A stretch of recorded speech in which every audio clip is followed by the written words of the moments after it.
Hi, so I'm Julie. I'm one of the respiratory therapists in the clinic. Tell me what's going on when you're exercising.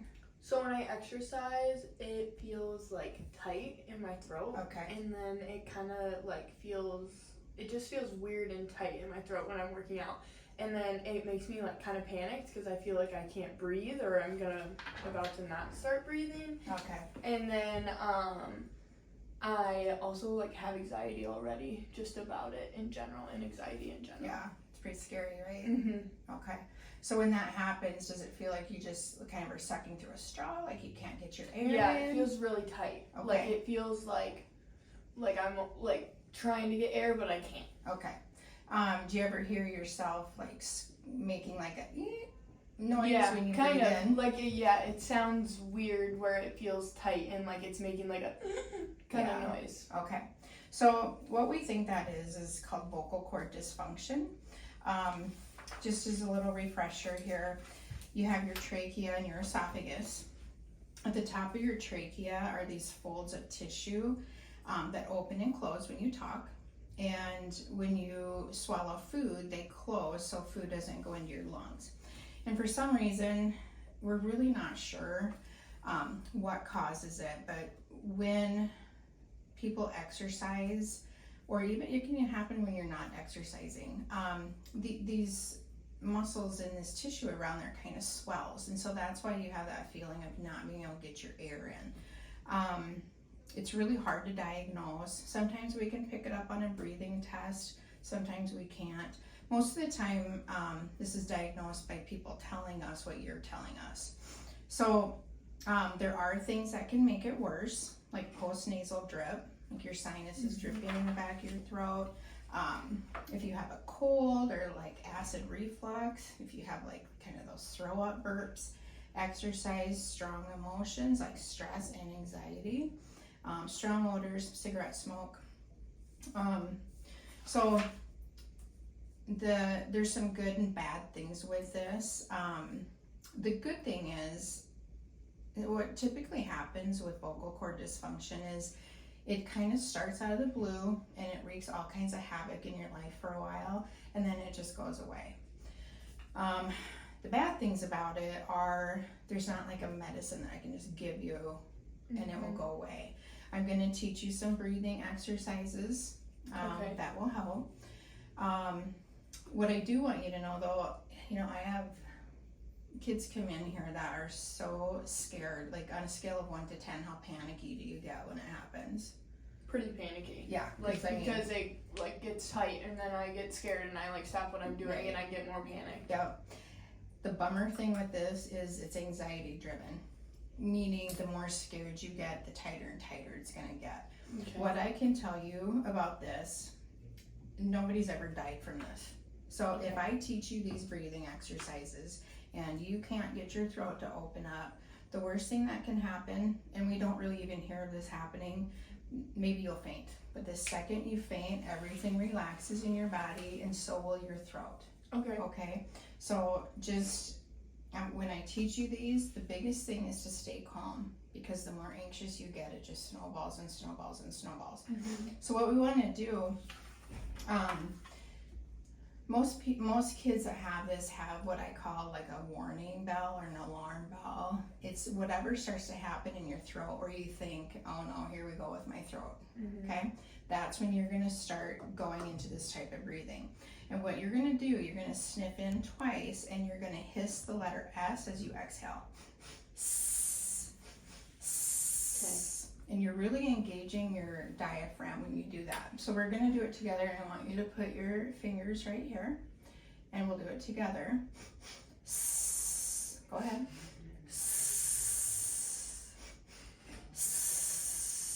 Keep going. Do you feel that pushing out right there? Okay, that's how you know you're doing it right. Okay. So keep doing it as I'm talking to you here. Okay. When you do that, make sure your shoulders and your whole upper body and your face are just really relaxed. Don't all tighten up, and just take your time and blow out as long as you need to not be short of breath. Okay, a little more force, because what you're trying to do is get those vocal cords to open up. Okay. Okay. All right, does that make sense? Okay. You also maybe have a little bit of asthma going on too in your airways. That's why we're gonna have you do that albuterol before you do activity. I don't have my little flyer in here. Oh yeah, I do too. So when you exercise, what happens is these muscles around your airways get tight. So we want to have you take albuterol before you exercise to try to get your lungs opened up as much as we can. So the other breathing techniques, we're going to go over a couple more here. This is the one you're going to do if it's the tightness is in your throat. Okay. The other one I want to teach you, it's called pursed-lip breathing. This is what you're gonna do if you're just tight in your chest, you're just short of breath. We're taking the vocal cord thing out of it right now.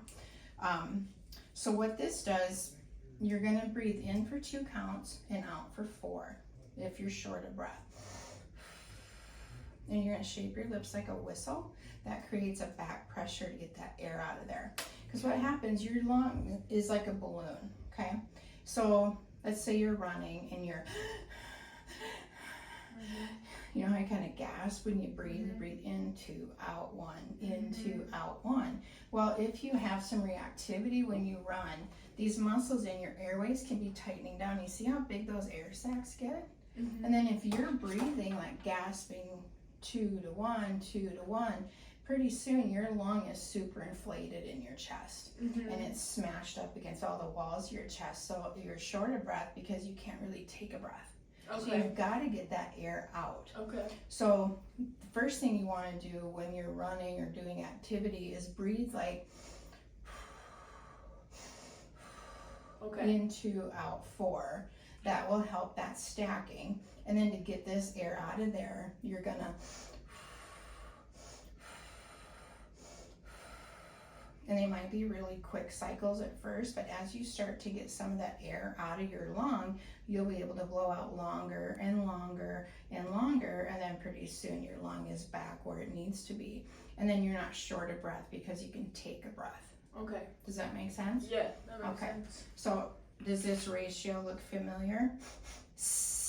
Oh yeah. So if you're having tightness here, you're doing that 2 to 1 rate or 1 to 2 ratio. Yeah. So you're getting the air out and you're pushing your vocal cords open Okay. at the same time. Okay. Okay. One last thing. Put a hand here and a hand right here for me, and just take a huge breath and blow out. And one more. Okay. Let it out. I'm going to just work with you just for a second with your diaphragmatic breathing. So I'm going to have you come up here to the bed. You can just lay with your head up there. I'll put this on for you. I'm going to have you lay down. So when I just had you take that deep breath, I don't know if you spend a lot of time with babies, but we have a big muscle under our lungs called the diaphragm. Mm-hmm. And babies always start off breathing with their diaphragm. Mm-hmm. So when you see them breathe in, their tummy goes out because their lungs are pushing it out, and then they exhale and their tummy drops. Mm-hmm. What people start to do over time is they start to breathe with their upper chest. It's called accessory muscle use. Mm-hmm. So what you're doing is you're lifting your chest to expand that lung to move a volume of air to breathe. Mm-hmm. So when I just had you take that deep breath, you did it all from right up here. Mm-hmm. So what we want to teach you to do is use your diaphragm. It literally makes it effortless to breathe. So what we're going to do, I'm going to have you put a hand here and here again, right here under your tummy. And then every breath that we do is going to be in through your nose and out through your mouth. Okay. And as you do that, what we're going to try to do is not move our hand here at all. And then when you breathe, your lungs are filling up, so your tummy should come up kind of like a string on your belly button. Okay. Okay, so let's just breathe in through your nose, out through your mouth. Breathe in, just keep going. Okay, we're going to try not to move here. Just fill your lungs up and out. Let that tummy drop. Now, close your eyes while you're breathing and just relax and just think about that breath going in you to think about your shoulder blades and just relax your whole upper body here. There you go. And as you take that nice deep breath in, you're just filling up your lungs and your tummy's expanding and then your tummy's dropping. Just keep going. It's kind of hard to switch over. Keep going. And you're gonna feel short of breath here a minute until we get you converted over. Just keep trying. You're just filling up your lungs without moving that chest. And just stay nice and relaxed. Keep your face, neck, and shoulders nice and relaxed. And just take your time, nice, deep, cleansing breaths, and blow out. There you go. Now you're not physically pushing your tummy with your stomach muscles. Your stomach is going to inflate because you're filling those lungs up. And out. There you go. There you go. And you might have to put your actually hands on your chest while you sit and learn this. Mm-hmm. Go ahead and sit up. So every night when you go to bed, just lay there and do that for about 10 minutes. Okay. Until you get that flipped over. Pretty soon that will just become natural to you. And this will just seem really awkward. Like that feels awkward. Yeah. And if you're just cognizant of it through the day, like if you catch yourself breathing up here, just start breathing from your belly. You're just going to improve your oxygenation. It takes way less work to breathe. Okay. And then you mentioned you do have anxiety. These breathing exercises are great with anxiety.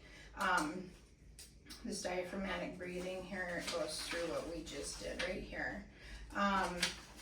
If you are ever anxious and you practice this breathing, sometimes when you're anxious, you just have like thoughts that just won't stop, right?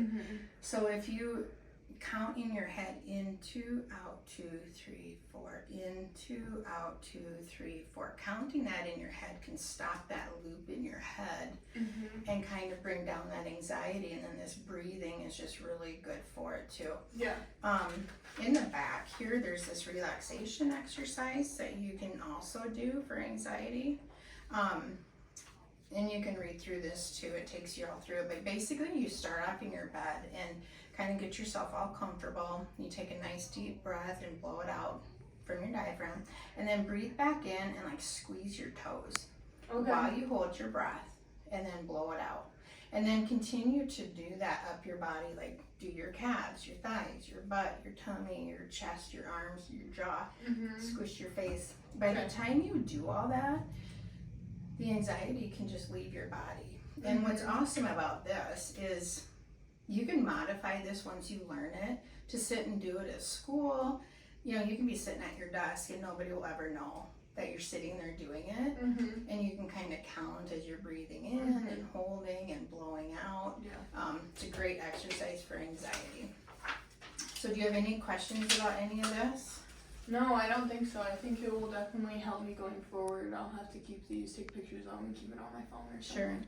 The big thing with these is you have to practice these when you're not having issues. Because if you don't know what to do, the next time you're out and you get that throat tightening and you don't have it down where you can just do it without thinking, you're going to panic and you're going to be like, was I supposed to breathe in or out? What letter was it supposed to be? So practice, because just working on your breathing mechanics can totally change what's going on.